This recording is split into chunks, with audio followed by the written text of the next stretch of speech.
What if you could make a difference in the world by transforming shared offices? That vision sparked a billion-dollar idea, one that promised to revolutionize how we work, live, and connect. At the heart of it was a barefoot CEO, charismatic and wildly ambitious. Investors poured in money, employees poured in passion, and the media couldn't get enough. But as fast as it rose, it crashed hard. So what went wrong? This is the story of WeWork, its incredible rise, dramatic fall, and the cautionary tale it left behind. Now let's explore the true story and the powerful lessons hidden within.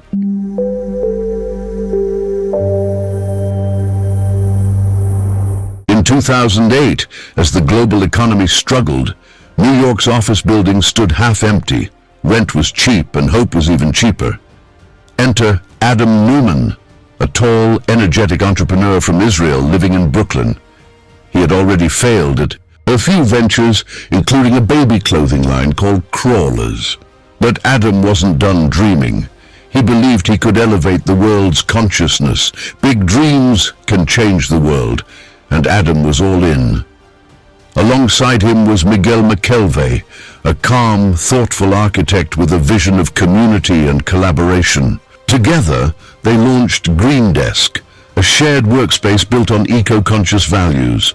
Green Desk was profitable, but it wasn't enough. They sold it, and in 2010, they launched something bigger, something bolder, WeWork.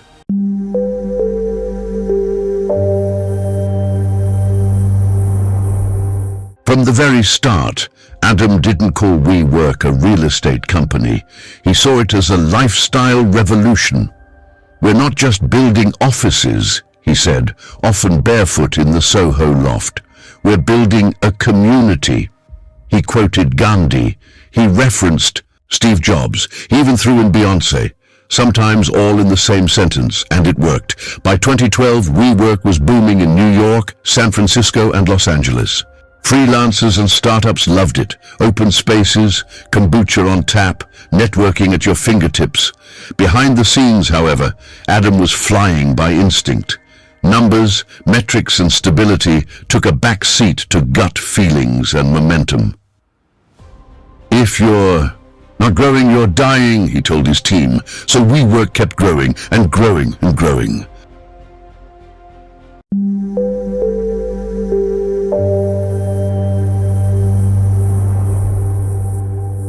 WeWork wasn't just a place to work, it was a way to live. Fridays meant beer on tap. Staff retreats felt like spiritual getaways. Meetings ended with tequila shots. Employees worked hard and partied harder because they believed in the mission. They believed in Adam. In 2016, that belief was rewarded. SoftBank, led by billionaire Masayoshi Son, invested $4.4 billion after just a 12-minute tour. Son told Adam to go big, to be crazy, and Adam took that advice literally. Soon, there was We Live, shared apartments.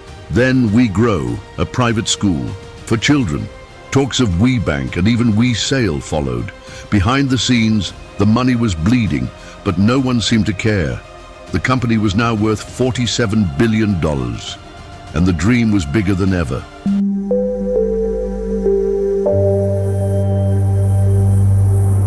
August 2019. The world was about to see inside WeWork. As part of going public, WeWork released its financials, and what the world saw was shocking. The company lost $1.6 billion in 2018 alone. Adam had been renting buildings he owned back to WeWork. Conflict of interest was obvious.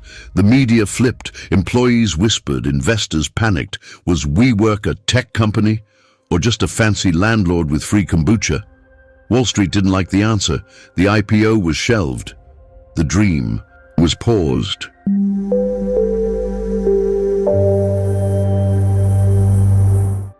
In 2019, the board had enough.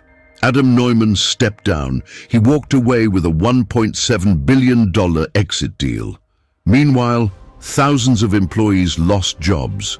Their stock options became worthless. WeWork's valuation dropped from $47 billion to under $10 billion in just weeks.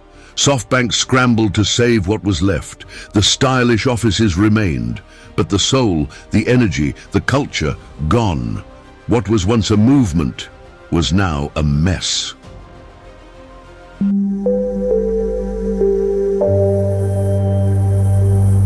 WeWork became more than a failed startup.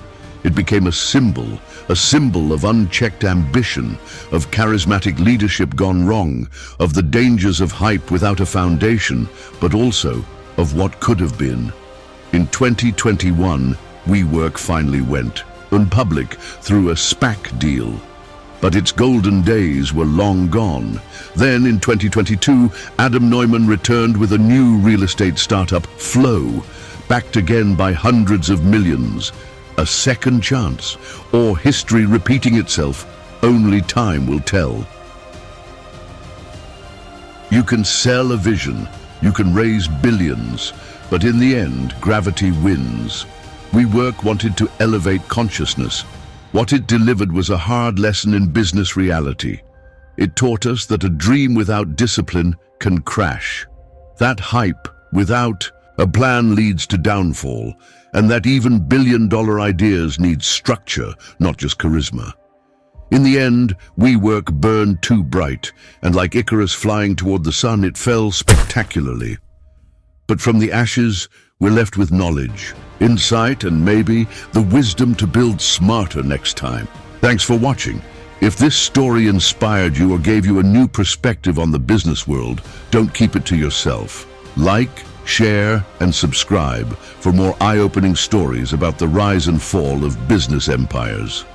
Got a company you want us to cover next? Drop it in the comments. We're always listening. Remember, behind every great empire is a lesson. Stay curious, stay ambitious, and as always, keep chasing greatness.